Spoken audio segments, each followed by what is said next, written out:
sekarang kan kalau kita bicara mengenai korupsi yang terjadi di Indonesia, Ah, ya kita bisa melihat bagaimana koruptor begitu keluar dari penjara tetap kaya. betul. Ya, flashback ketika mereka belum keluar aja, Udah kaya. belum. Artinya mereka masih di penjara, Udah. senyum-senyum, dada-dada. Bahkan dulu pernah ada yang Victory kan? Iya Yang ada benar. wartawan, Ada ya yang kan? begini, ada Iya yang tahu. kan? Iya benar-benar. Artinya apa? Artinya kok seolah-olah mereka nggak ada beban ya? Jadi benar nggak kalau gua katakan bahwa ketika si koruptor itu ada di penjara, hidupnya enak di penjara? Wah, udah pasti bang. Udah pasti enak. Udah pasti enak. Karena apa? Karena ternyata kenapa koruptor tidak bisa miskin?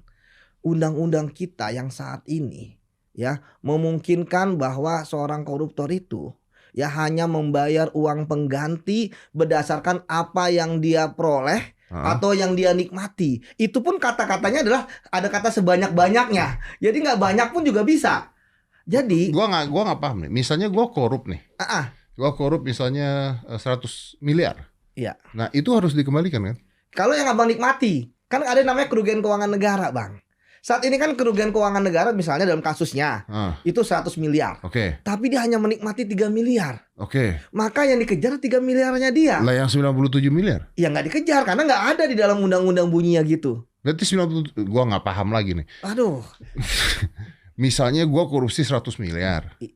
Kerugian negaranya 100 miliar. Kerugian negara 100 miliar. Abang nikmati 3 miliar. ya 3 miliar aja yang dikejar. Nah, tapi kalau 3 miliar yang gue nikmatin diambil habis dong duit gue. Berarti gue dimiskinkan juga dong. Kenapa bang? Kan cuma 3 miliar. Kan uang 3 miliar adalah uang yang emang abang terima dari korupsi itu. Dan biasanya pembuktian itu kan hanya 1 kasus 2 kasus bang. Sementara koruptor itu berkali-kali. Dan itu pun yang bisa dibuktikan. Ataupun itu juga 3 miliar yang lu bisa buktiin.